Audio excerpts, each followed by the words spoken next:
Epicurus once said, "Let no one be slow to seek wisdom when they are young, nor weary in the search of it when they have grown old. For no age is too early or too late for the health of the soul." This is the Producers Lounge Podcast, the best podcast online for tips and tricks on producing great film, television, and web content. Welcome back for Season 2, Episode 23, hosted and produced by greaterandgrander.com. On this week's episode, we're chatting with Goodman, who has produced independent feature films, short films, and documentaries, including her award-winning short film, Invisible. We discuss packaging your project with talent, being real in Hollywood, and also serving on boards of organizations that are pushing for progressive change in Hollywood. Her past clients include Bad Robot, Disney, HBO, Lionsgate, Facebook, NBC Universal, MTV, Paramount, Showtime, Sony, and Warner Brothers, as well as brands like Samsung, PetSmart, LifeLock, Castrol, and Toyota. If you have any questions or suggestions as you're listening, we'd love to hear from you. Let us know in the episode comments. Here now is my conversation with Goodman. I practice diplomacy every day. It's called smiling. But yeah, I left Paramount a while ago. It was a rough departure. Really? Yeah. Sounds like they screwed a lot of people over. Yeah, that's kind of their MO. It's probably better money anyway. Oh yeah, definitely. Well, good. Yeah. Good. So what about you? No, totally. Do you want an extra cup? Yeah. Pablo's the waiter. Pablo, yeah. I feel bad for the guy. I think he's the only waiter here today. Oh, really? Yeah. Yeah, he's not smiling a lot. I'm trying hard, and he's just a little bit flat. Yeah. Poor guy. So, is this through the PGA, or how did this come about? This podcast? Yeah. No, this is my own thing, and I'm just pushing it out to my email list for my website. Oh, wow. Yeah. Okay, cool. No, it's, are we on right now? Yes. Oh, cool. Yeah, well, thank you. Most of all, for remembering me and Absolutely. Circling back. And I've actually thought about you a lot because I've been wondering, like, what have you been up to over these years? Same here. Especially with the COVID era, it's like, you know, two evaporated, or at least one evaporated year. Yeah, it's deep. But anyway, yeah, I just, with a lot of the restrictions finally having lifted, getting just way more back into the swing of everything, and nice. Became attached to a couple projects early this year, and then now just taking meetings and coming out and running with the ball instead of just running around the house in pajamas. Very cool. Yeah, I saw one of the projects on IMDb. I think it was called Love, Death, and Crow's Feet. Yes, sex, drugs, and I like your idea though. Oh. Sex, drugs, and crow's feet, like sex, drugs, and rock and roll. Yeah, really interesting stuff. I just finally got to meet the writer yesterday. Thank you so much. Because she was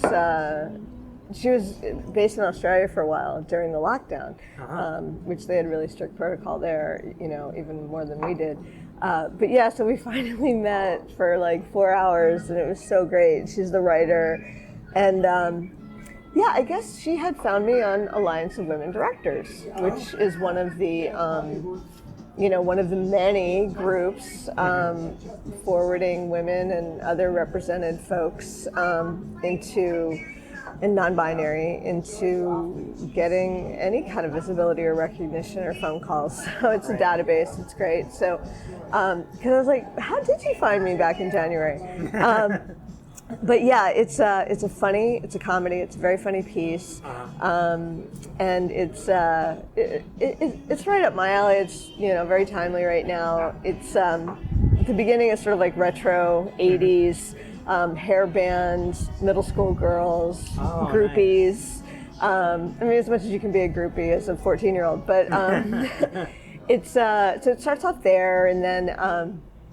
The lead, and she has 3 friends, and it's more of an ensemble cast, but the lead, she had given song lyrics for the band, and an older groupie stole the lyrics and took all the credit, and another woman, and then they cut to like a present day reunion for all the hair bands and things like that, and nice. It's a songwriting competition, so it's finally coming full circle, and she's become like a school teacher or a mom, so she kind of left her music behind, as did her friends, and it's sort of a full circle thing, and it's just so much opportunity to cast funny women. Right. Just so much, and it's a great read. It got us hooked, and my producer on this, Tara Tavarak, and we're all freaking excited. That's awesome. Yeah. So you're in the stage now where I'm guessing you're like packaging talent. Yeah, that's exactly right. Okay. That's exactly right. We're we're starting to package. We have tons of lists. We want to work with. Thank you so much. We want to work with a casting director. So we've yet to. Thank you. So we've yet to attach a casting director, but that would be the next step. I don't. Okay. My friend made a beautiful breakfast, so I'm kind of like, I'm good. All right. Or brunch, as she called it. Anyway, yeah, so for Sex, Drugs, and Crow's Feet, we are at the packaging stage and starting to send it out to some cast, but not a lot. And what I'd like to see us get is that casting director in place, because they're just amazing. I love working with casting directors so much, and clearly they bring so much to the table, and they just also save a lot of time. They know this person is not available, or I've known that agent for 20 years, and so it just, plus it's so creative. So I love working with casting directors. That's awesome. Yeah. Yeah, because one of the things I've noticed with casting directors is you get one that's really, really good and knows the ins and outs, someone like Sheila Jaffe, and then you get someone who's just like the person who records the videos and then passes them on. Yeah, I definitely find that in commercial casting, a lot. You're bringing in people, you're doing the videos. I like to be in the room, when I can, and watch, the videos later. What I did find when I was casting my first movie was sometimes it's a bit of a disadvantage to be in the room, because you get an impression of the person, and actually what the camera sees can be very different. I've noticed that, yeah. You have? Yeah, that was really surprising. So like the few days we held auditions, I'd be like, oh yeah, I really like him, I really like her, I really like them. And then I'd watch it and be like, wow, that just did not read. It just did not read on camera. And it really is true, the camera loves you. It's not just, physical, it's what is coming across. Because it isn't theater, some of those folks, could be great casting a play. But when it comes to the intimacy of cinema and the subtleties, as you know, it's very different. But it's not even really my goal to sit there and do tape. I mean, I want us to go out to big enough people that we all know their work, and there's no audition process whatsoever. It's just making the offers and negotiating the deals. Absolutely, yeah. So let me ask, where'd you grow up? Oh, it's so great you asked that, because that's one of my projects. Oh. Yeah. So I grew up. Very interesting story. I grew up in Columbia, Maryland, which is between Baltimore and DC. And there's so many fascinating facts about Columbia, and one of the easiest ways to sum it up off the bat is that it's a planned city founded in the late 1960s by city planner, visionary named James Rouse, who actually happens to be Ed Norton's grandfather.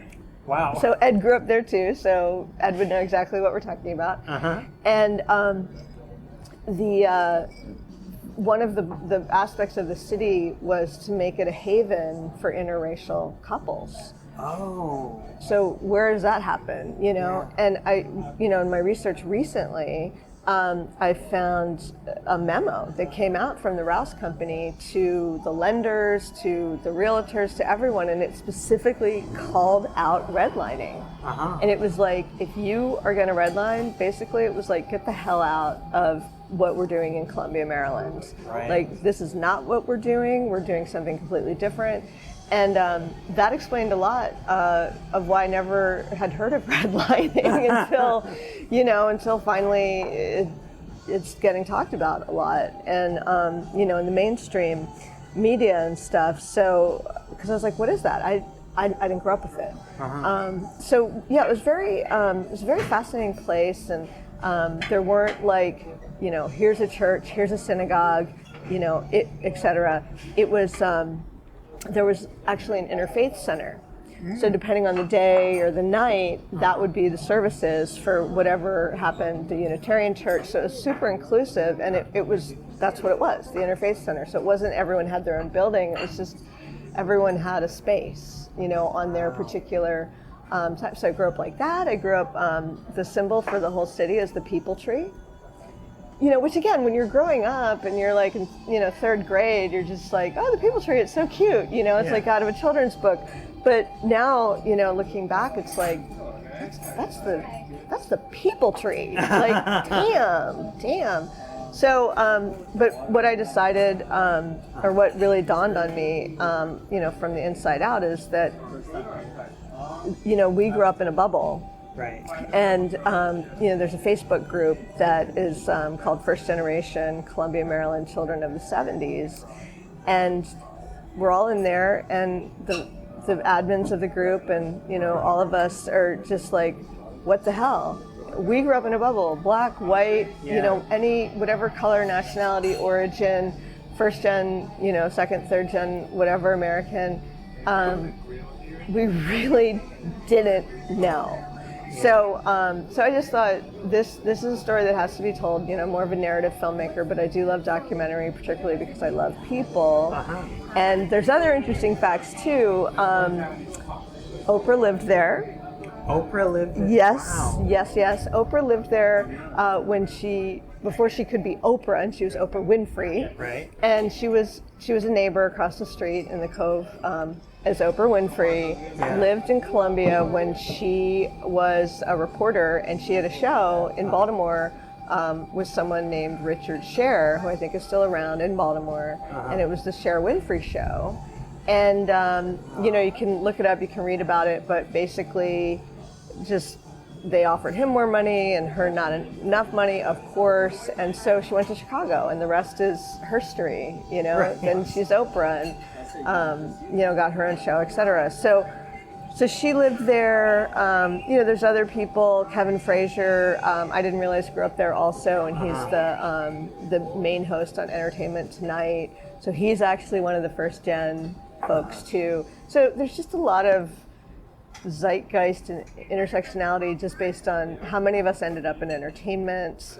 But it's just an interesting story. So I'm going to do that feature-length documentary. We're building a sizzle reel because I was just visiting, and we're going to start pitching it in the next 2 weeks. That's awesome. Yeah. That's really great. Yeah. And so when growing up there, did you decide you wanted to get into entertainment? Was there like a local drama club or something that?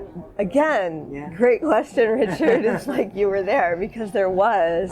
And Ed went to it, I went to it. We didn't know each other, but we were there at the same time, and it was called the Columbia School of Theatrical Arts. And now it's still there, and it's called the Columbia Center for Theatrical Arts. But basically my parents, we moved there when I was 5, and they, whatever, 6 or I don't know what, very quickly they're like, you are multi-talented, roster, you have, theatrical ability, you're a writer, all these things. We're going to throw you into drama class. And that's what it was called. It was like, I have drama at, 4 o'clock at Toby's. And Toby Orenstein is the founder. She came down from New York, and thank goodness she's still around. She started a dinner theater. And we all got to perform at the dinner theater, which was, when you're 10, it's the best feeling in the world. So there were a lot of arts, and then obviously DC and Baltimore have, big theater with Arena Stage and the Kennedy Center and stuff like that. But it was, I'd say that we're throwing into drama class was the big entree into, this is something amazing. Right. Yeah. That's really cool.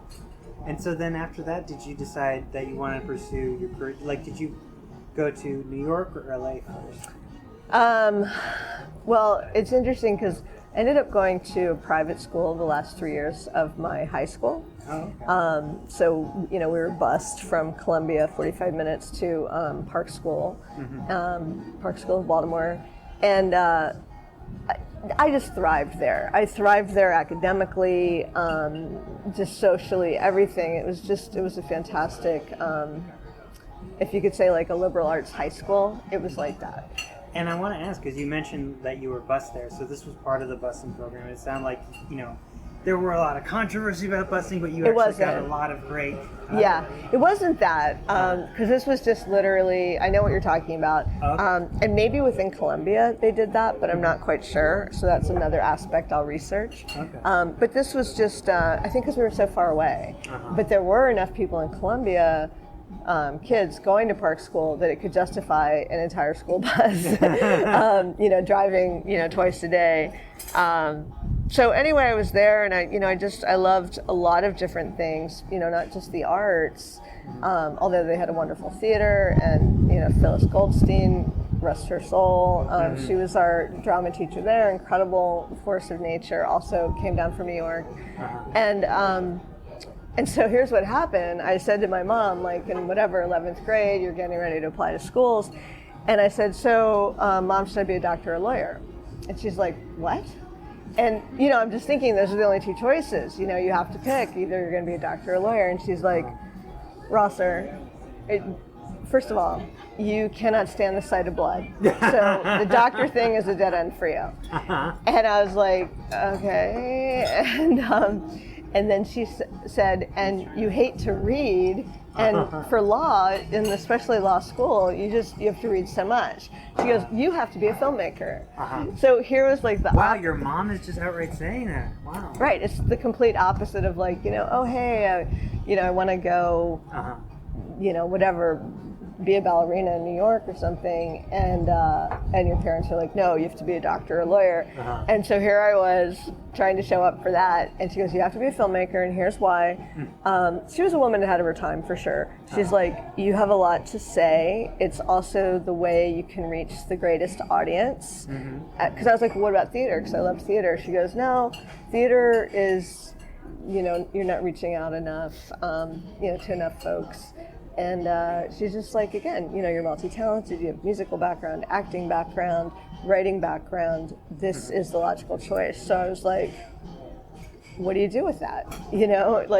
What's the path to being a filmmaker? I mean, certainly not anything I was learning in high school at the time. But I was like, okay, here we are. Very cool, very cool. And did you wind up going to film school, or? I did.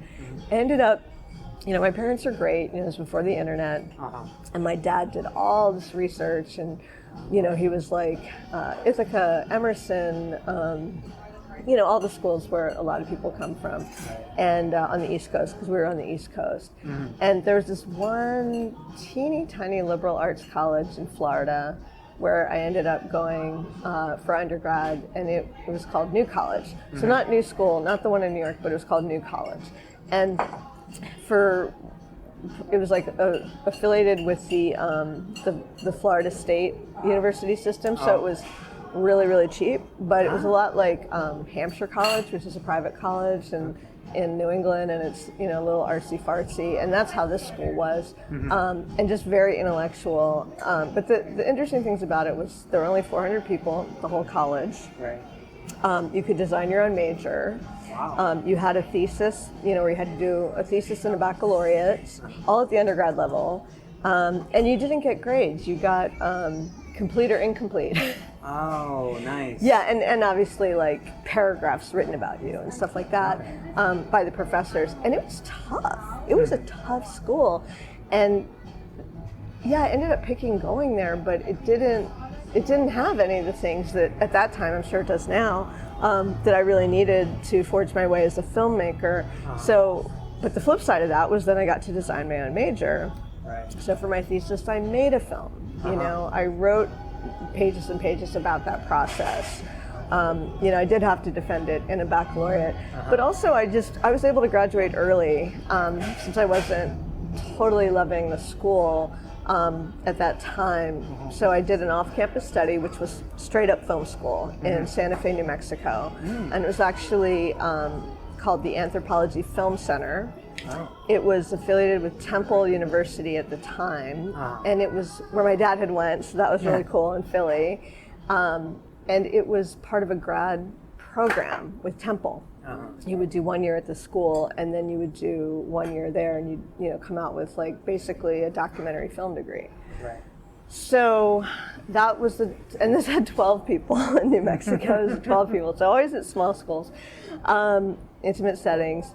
And I did that, and then I just, I knew I'd get to LA at some point, and I'd lived in Santa Fe, when I was like, before Columbia, when I was like 2 or 3, and always loved it. And so I just hung out there for a bit until I finally got on a show, which of course changed my life, and it was what I wanted, and then that became a path to come here.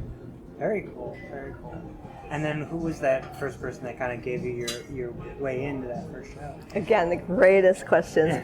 Well, it's interesting because there was one of my best friends had a best friend who her name was Deborah, and somehow she lived in Santa Fe. We all did, and she'd fallen in with becoming Antonio Banderas's. She'd fallen in with becoming Antonio Banderas's assistant, personal assistant. Right.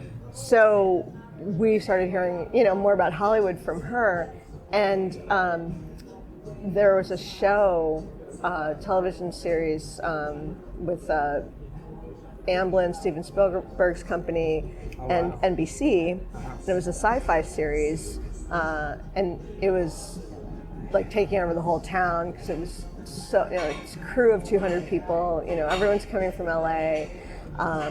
Really amazing show, very expensive show, and I was working in the restaurant, hotel, food and beverage, hospitality business, which I hated, but the money was great and the hours were great because it was a lot like freelance, Yeah. So I've never really been a 9-to-5er, and I really wanted to get on the show. And Deborah actually, she knew the production secretary. Suzanne, I want to say, was her name. And she said, Rosser, put your resume together, take it to Greer Garson Studios, ask for Suzanne, the production secretary, tell her Deborah Dalton said, put you in the good pile. And I was like, okay. And I did that and didn't hear anything for 3 weeks and thought, it was really nice of Deborah, but who the hell knows? Right. And I got a call for the art department. Nice. Yeah, for 9 days. And I was like, oh, the art department. I want to be on set. I want to be in production. I want to learn, how does this all work? It's like, it's a fascinating mechanical machine of, technology and, the creative part I could get. But I was like, how does it happen? So anyway, super long, amazing story. But I ended up on set. About a month later as a set PA, which was my big goal, and I was able to achieve that goal. I've never been happier. It was just such a joy. When you just think something's never going to happen and then you get the opportunity. But my big badass mentor on that, and in many ways to this day, she was the key second AD at that time. So she actually was the one that hired me to get to be a set PA. And her name's Pam Curry. And that year I moved out and lived in her guest house and did all kinds of movies. Yeah, all kinds of, NBC, just a lot of stuff with she and her first AD, Michael Grossman. Then since then, Pam's the first AD today on, everything from like Grace and Frankie to The L Word to All American. Yeah, and she's still one of my best friends, and I feel like I owe everything to her. That is great. Yeah. And that's a great example of women helping women too. Mm-hmm. I do always have to ask this question, which is, as you got into Hollywood and as you started forging your path towards directing and producing, what kind of, and if you feel comfortable sharing, what kind of obstacles did you find as a woman? Yeah, people do get asked that question all the time, whatever it is, as a member of the LGBTQ plus community, as a woman, as, whatever, a person of color. And you always hear these different kinds of answers. Some people are like, "Oh, I wasn't affected at all." Right. You know, I was just, you know, I still did it and blah blah blah. Mm-hmm. And I think there's a lot of, you probably were affected and you had no idea. You know, there were jobs you didn't get that you didn't know why, and you'll never know. And it maybe had to do with being an underrepresented, you know, member of a group that just wasn't a straight white cis male of a certain age. Yeah. So, I mean, yeah, there are a couple of examples that I could list where I saw it happen and I knew what it was. Oh, thank you very much. Oh, that's beautiful. Thank you.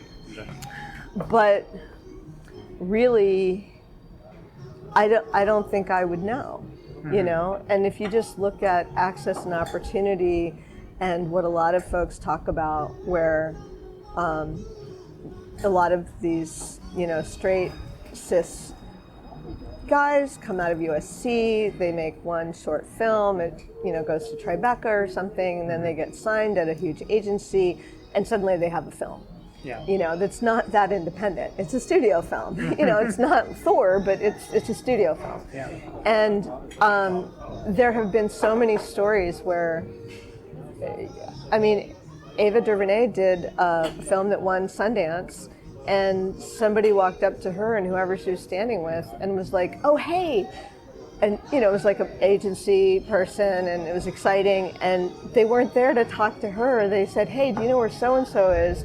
Who was this white male director who hadn't won anything. Yeah. And so there's just a lot of that, and I think the same thing had happened to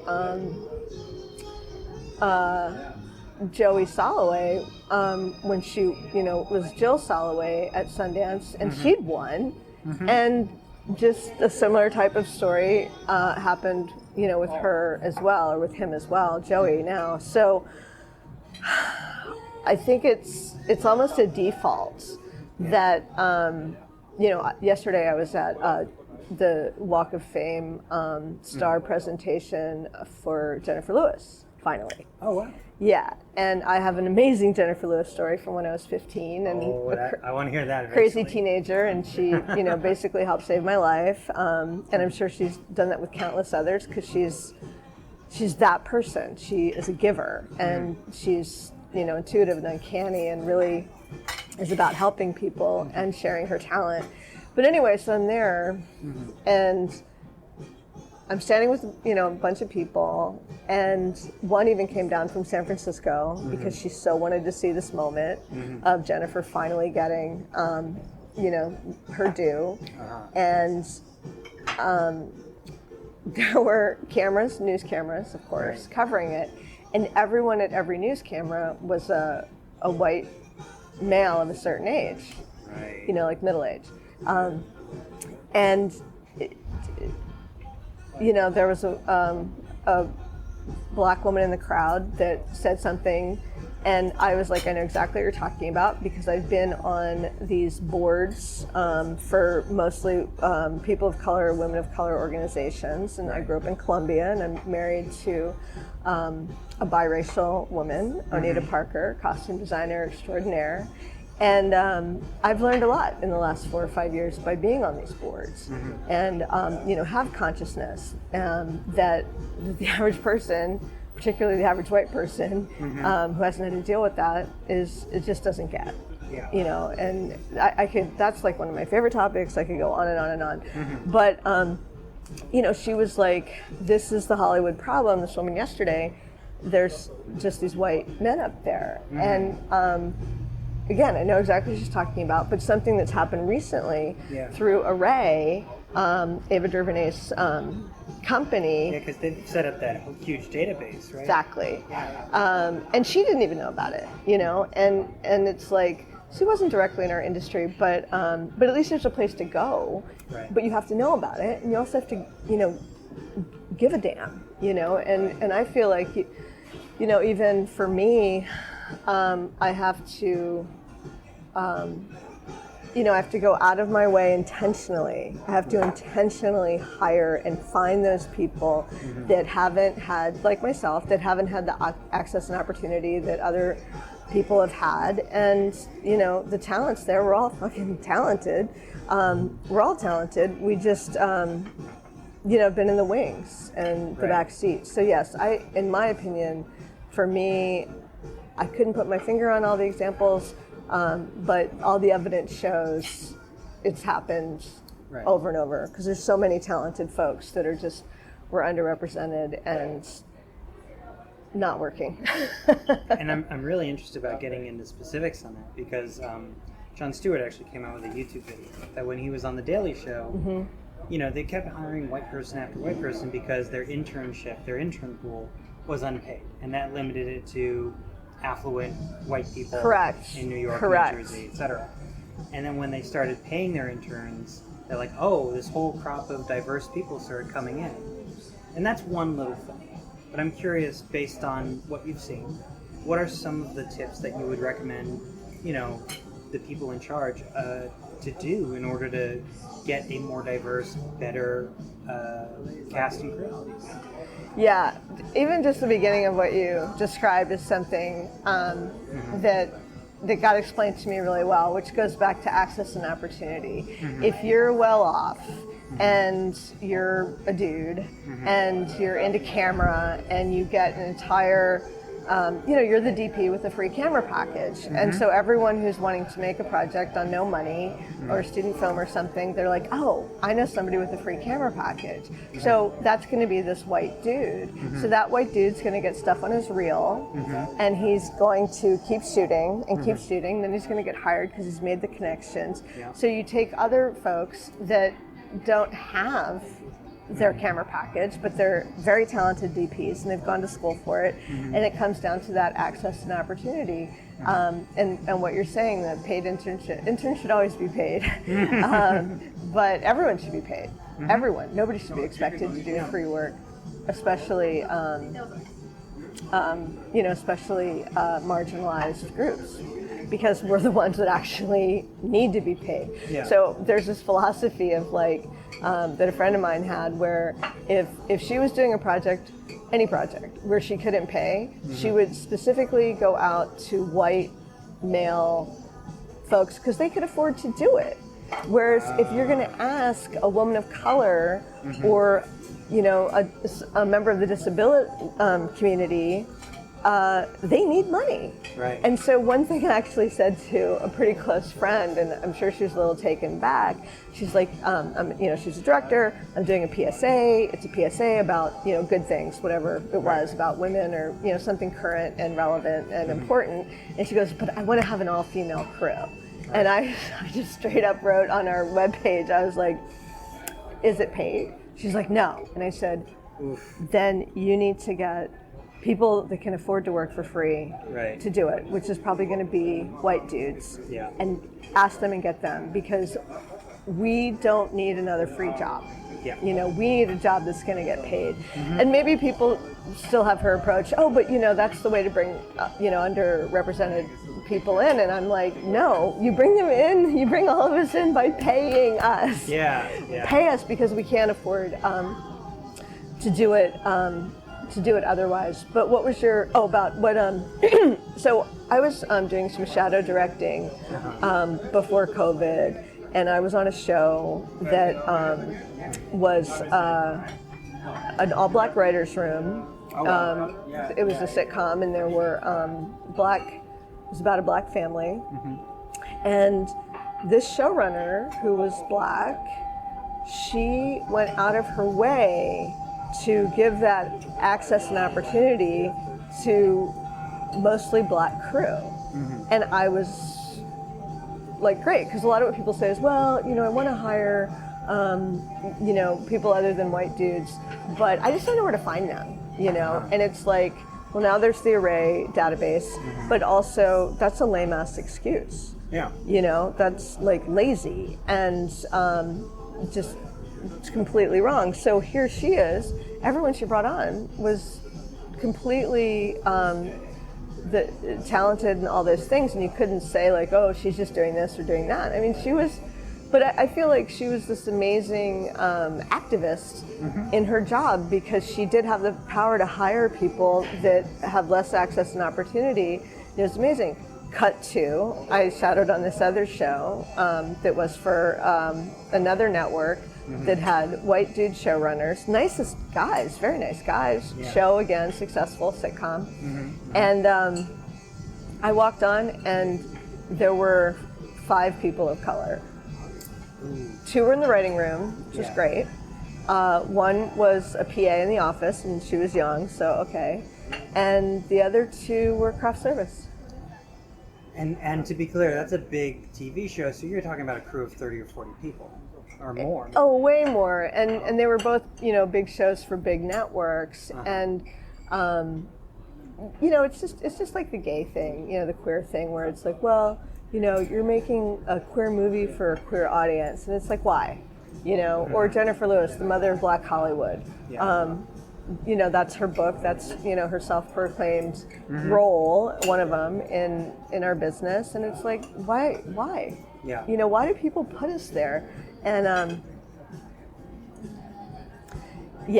it's just, you have to broaden your mind, and you have to do the work, and you have to do the research. So I'm not a person of color, but I'm, a member of other marginalized, underrepresented groups. So I still need to do, I'm white, so I have, white privilege, systemic racism that I don't even know I have, based on, even despite where I grew up and all of our integration and equality there.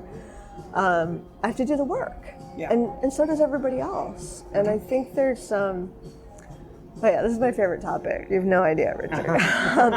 But, this whole thing, where there's white fragility, that's real. And just like there can be, homophobia, there's racism.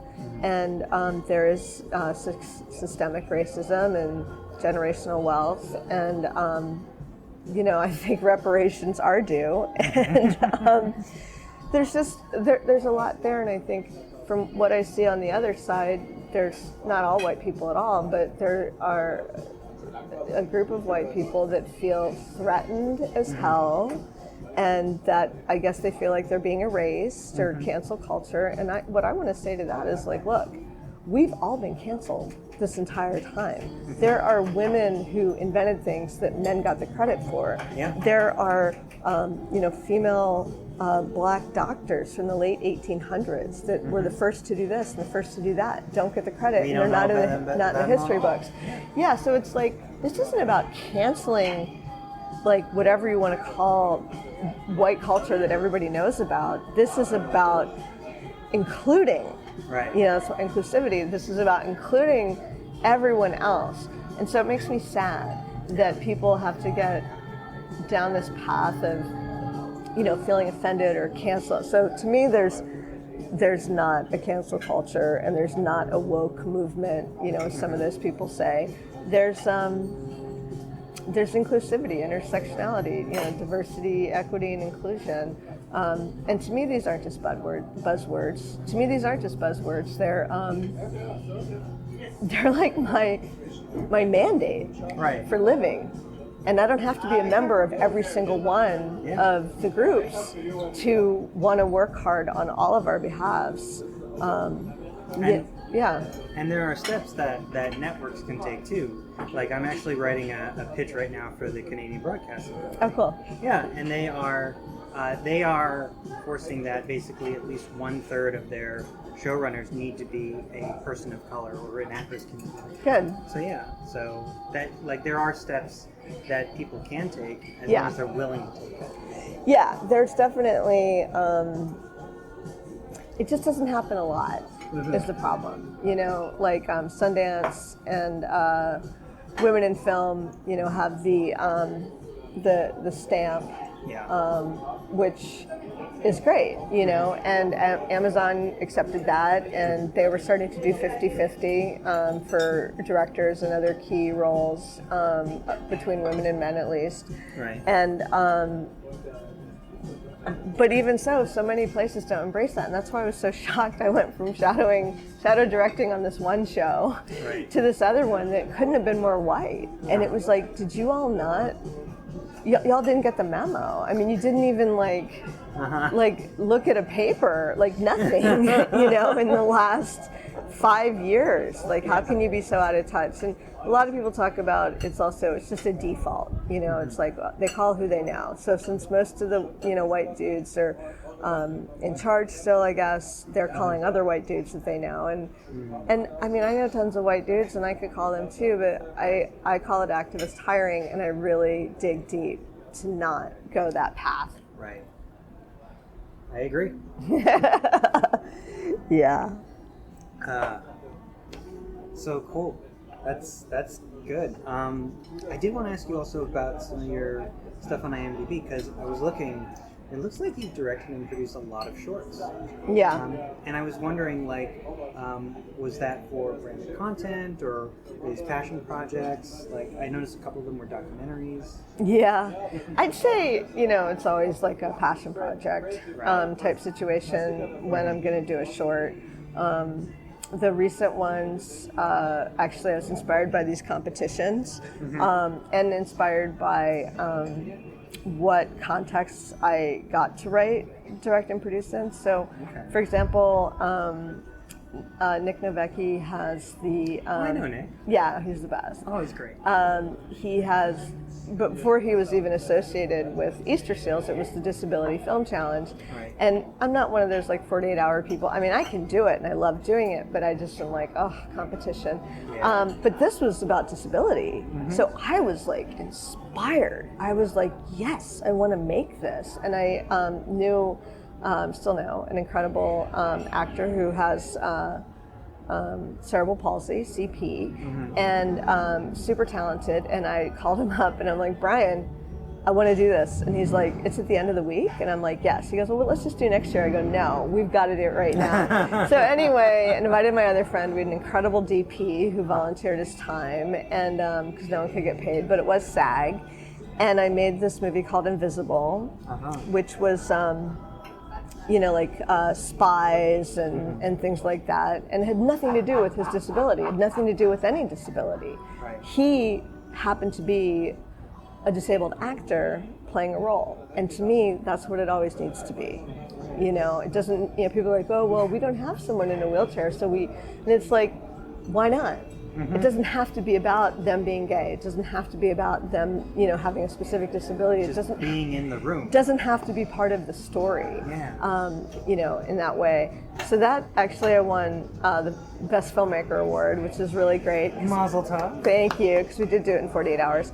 And then there was another competition called the Women in Comedy that was sponsored by HBO. And so for that, I made a short called Pea Pod with 4 black women in a ride share. It's a comedy. And, it came in the top 5 of this HBO competition. Nice. And again, I made it in 5 days or less. Yeah. So I love the challenge, and I love getting to tell short snippets of stories. But yeah, shorts in general, women need to stop making shorts. We all need to stop making shorts and just be hired, for real money, union jobs, guild jobs, and not need to do 1,000 shorts as a calling card. Because again, I feel like that's put on people typically who are not white dudes. Makes a lot of sense. Yeah. Yeah. That's awesome. I want to ask you 2 last questions. Okay. One is, because you've done a lot of shorts, have you learned any tips and tricks as far as getting them in certain film festivals or distribution for shorts or anything like that? Or the landscape has completely changed. Shorts 20 years ago, there wasn't YouTube, there wasn't a way to monetize. They were kind of looked down upon. If you had a short subject, maybe it was on PBS or something. So now, I just think it's a great way to, stay active as an artist. I learned some things from doing it, but mostly I just had so much joy from making my short films back in the day. but I would say what I learned the most from was learning how to do things correctly, which was on all those shows with Pam as, huge union shows, no matter where you are on the totem pole, listening to the walkie all day long, learning about visual effects, learning about stunts, learning about scheduling, learning about, getting cast ready. That to me has been the most invaluable. And I couldn't have made anything the way I have made it without that being my foundation. And to start on a show that huge, I'm just incredibly comfortable. It's my happy place. And it's why I want to get back, or it's why I want to, get the opportunity to direct episodic television, because it's full circle for me. It's my home. It's where I began. Right. And, I get the pace of it and stuff. So learning all that there is what started me being like addicted to making shorts, basically. Nice. And, just from a production standpoint, I knew corners to cut and corners you can't cut. And I just feel like a lot of folks just stumbling into making something, they might nail it creatively, but it might not be safe, and people probably aren't getting paid, which I don't believe in. Everybody needs to be paid. So that's sort of it for me. I really deeply appreciate my production training and background. So what are some of the other stuff you're working on now that you want to direct and produce? Yeah, that's awesome. Thank you. So during the lockdown, I started taking these writing labs, Writers Room 50/50 with writer and founder Yvette Vargas, who is amazing. Yeah, Yvette is just all heart, such a giver, just brilliant, all the best things. That's Yvette. And there's something I've been wanting to do forever, like an idea that kicks around in your head, but I really didn't know how to write for television. So I knew how to write a feature and clearly how to write shorts. But so I took a lot of her labs and I started developing this idea I've had forever. And what it is, it's a 1-hour dramatic narrative series called Drag King. Oh, okay. So everyone's fascinated by this concept. A lot of people in the queer community don't even know what a drag king is. And a lot of straight people are just like, wait, what? That's fascinating. And it is fascinating because, we have all this representation of drag queens, which is fantastic. But drag kings is still like the best kept secret. And it's just the opposite of what a drag queen is. Right.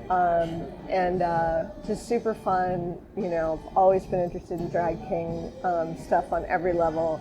So writing that pilot, the pitch deck, all the things, beginning to shop that around. I'm still kind of polishing all of it. Okay. And then my other project is just a feature that I have a treatment for, again, an idea that's been kicking around forever called Cowboy, BOI, Cowboy. And it's the easiest way to describe it would be like a lesbian Easy Rider. And road movie. I love road movies. I love thrillers. With motorcycles and all? Oh, hell yes. Oh, nice. Yeah, no, they're on a road trip. Okay. they're on, an Odyssey. So those are the other two projects. But, I'm up for directing some other types of projects that are not mine specifically, that are not so independent. Doing some work for studios and things as a director, and that's when you really get to hire and pay people. And that's, I'm not at all like, oh, I just want to stay in the independent world. Not at all. Yeah. Not at all. I mean, I don't want to leave it behind, but I want to do all of it as a director. Okay, nice. Okay, since you say you want to do all of it, I'm going to throw you a curveball. Okay. What's a Marvel character that you would love to direct and bring to screen? I don't know if you're interested in comics at all, but I thought I'd throw that in. And if you don't like the answer you give, we can just delete it. Okay, yeah, you might want to delete it. I mean, obviously, it would be Captain Marvel. And definitely stumbling through here, so cut out some of it. There's a new show, is it on Disney, where it's, what's it called, Marvel? Kamala Khan as Miss Marvel? Miss Marvel, yeah. Yes. So I would love to direct Miss Marvel that I think everyone that I know is dying to be on that show and direct it and help tell that incredible story in the amazing ways it's being told. Nice. Very cool. Yeah. So then if you could look back and talk to your younger self, what advice would you give your younger self?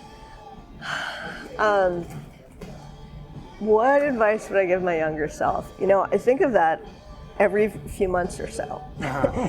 And, you know, one thing I've noticed about me and, you know, a lot of us here in Hollywood is no matter how successful you are, you still just want to go higher. So it's almost this thing of like, it's never enough of where I am. I mean, you could be living in Beverly Hills with, you know, the best cars in the world and drivers and, you know, people asking for your autograph, and it's still like, I want to go higher, I want to do more. And so it's kind of like it doesn't end.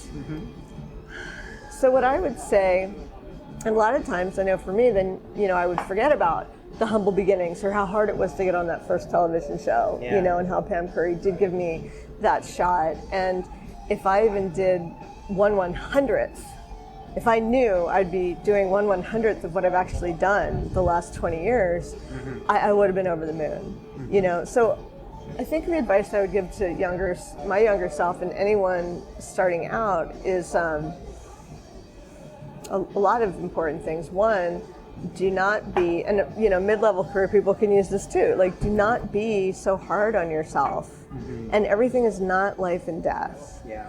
And the myth of Hollywood being about, you know, connections and movers and shakers and, you know, shallow and phony, that it doesn't work, you know. So nobody needs to come here thinking that's how I have to be, you know, even if it's not your authentic self. And I also think, especially these days, and Gen Z, love Gen Z, you know, we're all getting more aware of it's your authenticity, it's what makes you different that is the value.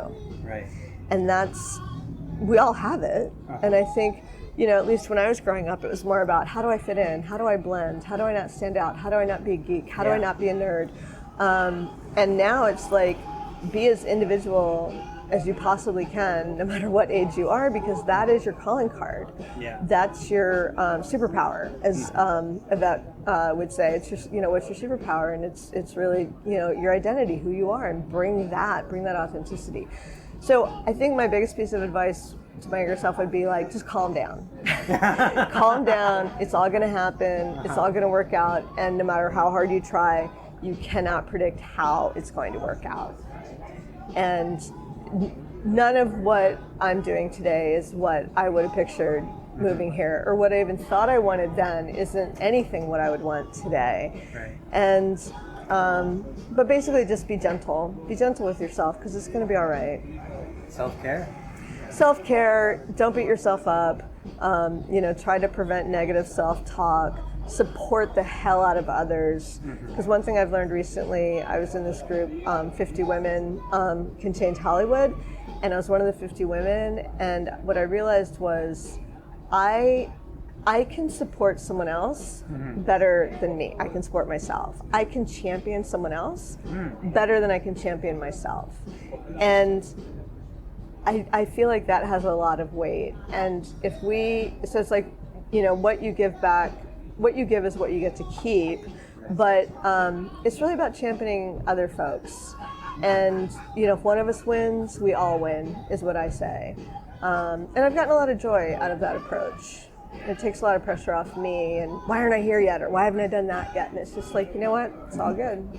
Okay, that's interesting. Yeah, and then I also had this other one recently where, like, if you have social capital, Right. if you have any kind of privilege, spend it on someone who doesn't.